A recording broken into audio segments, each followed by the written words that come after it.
Sérieusement, monsieur Blanquer, là?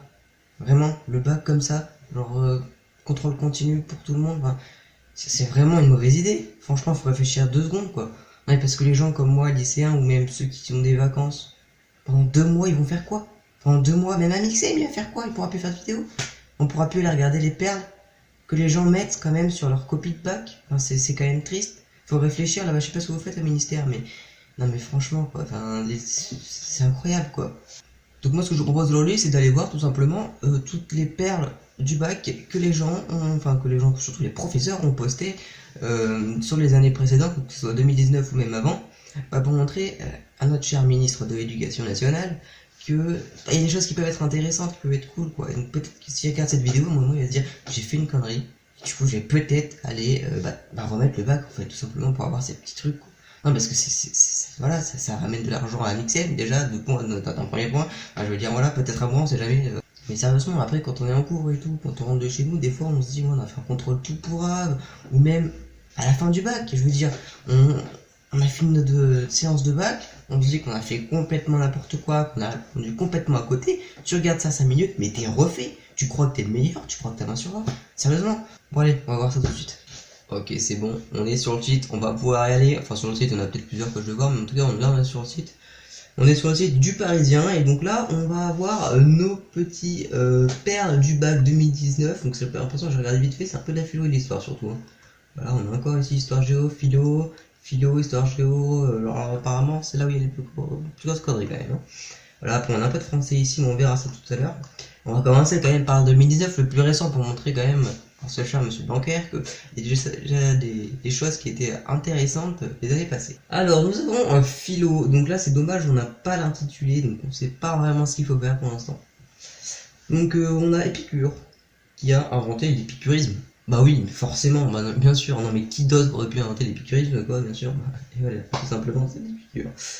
Alors la vérité a deux sens, être vrai ou être fausse. Alors lui, il a 20 sur 20 quand même. Non mais franchement, sérieusement, t'as 20 sur 20 normalement. La vérité, c'est être vrai autrefois. Non mais il a raison, c'est vrai. Genre, non, la vérité, elle sert à quoi? Si c'est pas faux, si c'est pas vrai, c'est quoi? Bah voilà, y a rien. Donc c'est pas 20 sur 20. Non, moi je pense que, franchement, les autres qu'on peut donner, 20 sur 20 là-dessus. Nous avons quelque chose d'un petit peu plus long là. Si le rêve de quelqu'un est de devenir très fort au baby-foot. Ok, bon, ça parle de baby-foot en philo, il y a... Pourquoi pas, pourquoi pas. Il n'a qu'à obtenir son permis de construire pour une véranda, par exemple, où il installera son baby-foot, ce qui lui permettra d'être heureux. Pas tout compris, hein, franchement, je... Bon, encore, ce qu'on est en train de dire, c'est que s'il met son baby-foot dans la véranda, bah, ça va être beaucoup plus simple pour lui d'être très fort baby-foot. Oh, mais si vous voulez, franchement... Et donc là, on a quelque chose qui est un petit peu similaire à notre vérité, ça va être la certitude. Elle ne douta pas, elle est sûre. Bah oui, non, mais c'est vrai, une certitude, elle est sûre. Voilà, bon bah, franchement, là aussi, il y a 20 sur 20 normalement. Mais je comprends pas pourquoi les profs ils mettent des trucs comme ça, c'est pas dans les perles là, c'est dans l'excellence normalement. Franchement, je sais. On va donc passer à l'histoire géo quand même, on a vu qu'il y avait pas mal d'histoires. Alors, là c'est cool, on a le sujet, donc là ça peut être intéressant de comparer avec la question. Le Proche et Moyen-Orient en foyer de conflit depuis la fin de la Seconde Guerre mondiale. Ok. Alors, nous avons une réponse. Les chrétiens, on les retrouve au Liban. Ok, voilà, je ne savais pas qu'ils étaient que au Liban. Ils sont appelés les macronistes, très bien. Mais également dans d'autres pays. Ah oui, quand même. Les Coptes, les chrétiens orientaux. Je connais pas. Alors, il y a peut-être des choses que j'ai complètement oubliées de mon éducation moi-même. Hein, je sais pas du tout. Mais Coptes, c'est plutôt la police, tu vois, ou du genre de choses si tu veux. Mais voilà, je pense pas que ce soit les chrétiens. Alors, nous avons un deuxième sujet. En vous appuyant sur les exemples étudiés au cours de l'année, vous traiterez le sujet suivant. Médias et opinion publique dans les grandes crises politiques en France depuis l'affaire Dreyfus. On s'était vu l'affaire Dreyfus, on a vu, genre pas très si vieux que ça, mais un petit peu quand même. Donc nous avons une réponse. Après la Seconde Guerre mondiale, dans les années 20, un nouveau média apparaît, Internet. Après tout, il n'a pas tort. Parce que vous traiterez le sujet suivant. Médias et opinion publique dans les grandes crises politiques en France. Alors, c'est vrai qu'Internet, peut-être que ça vient de la guerre, c'est vraiment parce qu'il y a beaucoup de choses qui se font dans la guerre, hein, genre les médicaments, etc. Ça passe beaucoup au niveau de la guerre, parce que c'est là où on a besoin de dépasser l'ennemi. Et Internet, bah, peut-être que ça a été créé là et que finalement c'est ressorti après en public pour tout le monde, une fois que la guerre était finie. Mais en vrai, il a peut-être pas si tort que ça. Hein. J'en avais trouvé une bonne là, en histoire géo, en 2018 cette fois. Donc nous avons le sujet qui va être l'inégale intégration des territoires dans la mondialisation. Et nous avons un cher élève qui nous a répondu que le Brésil est de moins en moins considéré comme le boulet de l'Amérique. Donc je ne savais pas que le Brésil en fait était considéré comme le boulet de l'Amérique. Mais je prends note, franchement je prends note, parce que peut-être que c'est vrai, hein, j'ai un petit truc qui me dit que c'est considéré quand même comme le boulet de l'Amérique, ça fait un peu beaucoup. On va passer en philo, parce que là je pense qu'on peut avoir des petites doses un petit peu sympas quoi. Donc nous avons le premier sujet, la culture nous rend-elle plus humains? Et nous avons quelqu'un qui nous répond, ce n'est pas la culture qui nous rend humains, mais c'est l'humain qui nous rend culture. Alors je sais pas ce que c'est être culture, mais très bien, voilà, faudra lui demander, je sais pas si c'est un nouveau verbe, un nouvel adjectif, je sais pas, et moi personnellement je ne me considère pas comme quelqu'un de culture, peut-être culturé, mais culture non, franchement, pas trop. Donc j'ai trouvé quelques petits trucs qui m'ont vraiment fait rire sur le bac 2017, je vais pas vous mentir que là on est sur un petit truc sympa. Donc nous avons Robin RB, alors voilà, qui nous a répondu, qui dans un texte qui a pas la Seconde Guerre mondiale et qui a mis entre parenthèses les dates de la Seconde Guerre mondiale, bien évidemment tout à fait juste, 47, 89, c'est incroyable, non mais je savais pas que la guerre a duré déjà aussi longtemps, voilà, et puis jusqu'en 89 quand même ça fait beaucoup quoi, non franchement, n'importe quoi quoi. Je pensais pas que les gens pouvaient répondre ça quand même, non mais je veux dire, tu révises ton histoire, tu publies pas mal de trucs quand même, voilà, bon, mais les dates des deux guerres quoi, genre 14, 18, 39, 45, j'espère que j'ai pas fait de conneries, mais normalement c'est bon. Mais normalement, t'oublies pas ça, quoi. Franchement. Enfin, tu peux pas oublier. Non, c'est le seul truc que tu dois savoir, en fait. Au moins pour pas te ridiculiser, quoi.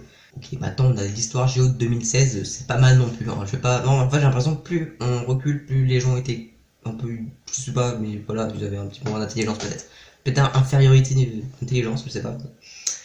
Lorsque Charles de Gaulle passait à la télévision, il se coiffait correctement, il s'habillait de façon très classe, et utiliser une très belle voix. Voilà, c'est quelqu'un qui décrit comment Charles de Gaulle passe à la télé, quoi. Et c'est vrai que pour moi c'est normal, quoi. Enfin, je veux dire, tu décris pas comment Charles de Gaulle, alors je sais pas forcément s'il se coiffait correctement, si c'était coiffé normal, mais je veux dire, tu vas pas décrire ça dans ta copie d'histoire géo, genre. Donc Charles de Gaulle se lève le matin à 8h, il prend son petit déjeuner avec 2 croissants et un pain au chocolat. Après, il va à la réunion, et c'est bon quoi, je veux dire stop à un moment donné. On arrive sur d'autres matières, ça peut être cool. On a de l'économie, de l'anglais, je vais vous dire ça. En fait, là j'ai trouvé de l'économie, mais j'ai l'impression que c'est un petit peu plus de la philo la réponse quoi. Non mais il a dû se tromper peut-être de cours, mais je sais pas. Un employé heureux considère son travail comme un loisir. Bon là, jusque là, il n'y a pas de souci. Personnellement, voilà, si je fais un travail qui me plaît, oui, c'est comme presque comme un loisir, quoi. Voilà. Par contre, on est payé, bien sûr. C'est quand même bien. Et là, justement, il nous dit, bah, pourquoi l'employeur devrait le payer dans ce cas? Non mais franchement, c'est comme un loisir. Genre, c'est même lui qui doit payer. Je veux dire, c'est même la personne qui travaille, l'employé, qui devrait payer pour faire son loisir. Je veux dire, non mais c'est vrai, il a pas tort en vrai. Alors on va passer aux mathématiques quand même, parce qu'on a fait français, histoire, toutes les matières un petit peu littéraires même, voilà. Mais les mathématiques c'est pas mal. Non mais franchement on a quand même quelqu'un qui, bon, au moins il a reconnu son erreur, enfin il est à peu près. Il faudrait donc 4 millions de litres de peinture pour peindre la piste de skateboard, ce qui me semble un peu beaucoup, mais je n'ai pas d'autres explications. Oui, ben je sais pas du coup si tu mets ton 4 millions quand même, c'est un peu beaucoup, je sais pas ce qu'on pourrait peindre avec 4 millions de litres de peinture, mais on pourrait en peindre des choses quand même. Allez, pour finir, j'ai un toute petite réponse de physique qui est pas mal non plus franchement. Les ondes sismiques ne se déplacent pas le lundi. Point. C'est tout. Les ondes sismiques ne se déplacent pas le lundi. Voilà. Mardi, mercredi, jeudi, vendredi, samedi, dimanche, si vous voulez, elles se déplacent, c'est pas de souci. Mais alors le lundi, c'est pause. Genre vraiment, c'est pause, stop, on arrête, si on a trop couru, on arrête, stop, voilà. Moi j'espère que cette vidéo vous a plu quand même, hein, voilà, parce que voilà, c'est une liste de l'éducation, comme je l'ai dit, viens ici, y a pas de souci pour établir quand même un petit peu le bac, voilà, franchement, pour avoir des petites choses comme ça, et franchement c'est pas mal, quoi. Il y en a pas mal d'autres choses que vous pouvez venir voir, c'est sur le Parisien, il y a pas mal de choses qui sont encore intéressantes, mais bon, je voulais pas faire une vidéo de plus de 40 minutes, quoi, voilà. J'ai pas tout le temps à faire, parce que effectivement je suis dans cette terminale, donc j'ai quand même quelques petits devoirs à faire, quoi, je vais pas vous mentir. Et si cette vidéo vous a plu, n'hésitez pas quand même à la liker, vous abonner, partager pour que les gens voient. Je le répète encore une fois, mais le ministère, si vous pouvez l'envoyer au ministère, je sais pas si Emmanuel Macron va l'avoir, peut-être qu'il peut aller l'envoyer au ministère pour qu'il comprenne un petit peu ce qu'il faut faire, mais voilà. En tout cas, n'hésitez pas à la partager, liker, tout ça. Et moi, je vous dis à plus pour une prochaine vidéo. Peace.